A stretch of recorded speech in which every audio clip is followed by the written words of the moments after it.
Hi everyone, this is Louise. It's the first time I'm posting a video of me just talking on this channel, but I'm not doing that much singing anymore. And a funny story came into my mind about an occasion, and I thought I'd share that because a little bit of insight into what happens with opera singers for real.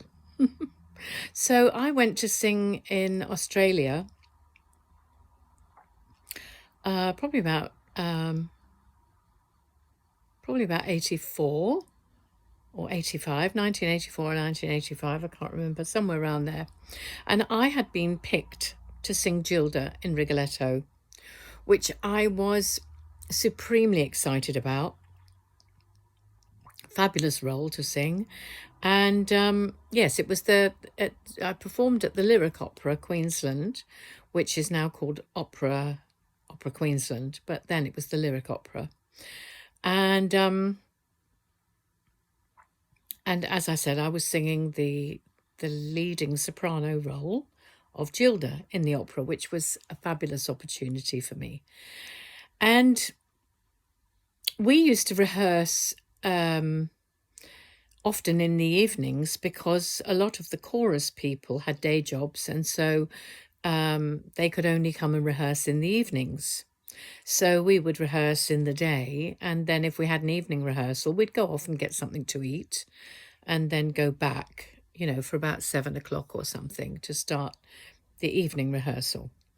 Now, in this opera, Rigoletto, Gilda, as you may know, is abducted. One of the things that happens to her is she's abducted, and normally she would be dragged off by a group of men dragging her along.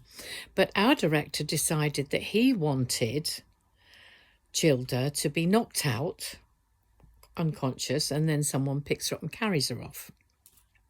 So that evening we had all the chorus and we had all the extras, and one of the extras was a young man who was very fit, very well built, very muscly, who was going to be the one that was going to have to pick me up and carry me off. So that night we'd been to have a Chinese meal. And well, without giving the game away, Chinese can be a bit, let's say, difficult to digest. Anyway, so this young man, the first thing we had to do was me and this young man practice him picking me up and carrying me off. And everyone else was just sort of hanging around, sitting around the edge of the room. The director was talking to us to tell us what he wanted us to do, etc. And so then came the moment where the young man bent over. I had to fling myself over his shoulder, and then he had to stand up and pick me up. So all went very well. He crouched down, I flung myself over his shoulder, he stood up, and I farted. It was huge, it was loud, and he laughed so much he collapsed holding me. I collapsed into a heap on top of him, and the whole room, everybody heard the fart, obviously everyone, because it was so quiet in there, pretty much quietish. Yes. Oops. That was my Yui boom turning itself off, which was slightly fart-like. Sorry about that. Anyway,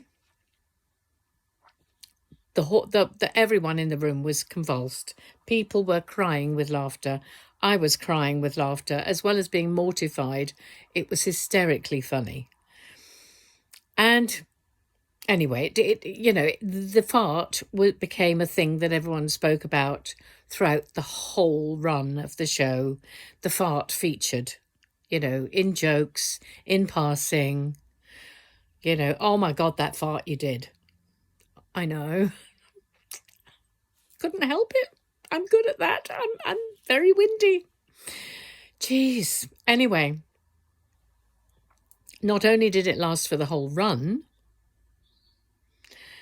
but 2 years later, when I went back to sing Rosalinda in Die Fledermaus, and I walked into the theatre, and the first two chaps I saw were two people who had been in the chorus that year, as well as doing it in Die Fledermaus.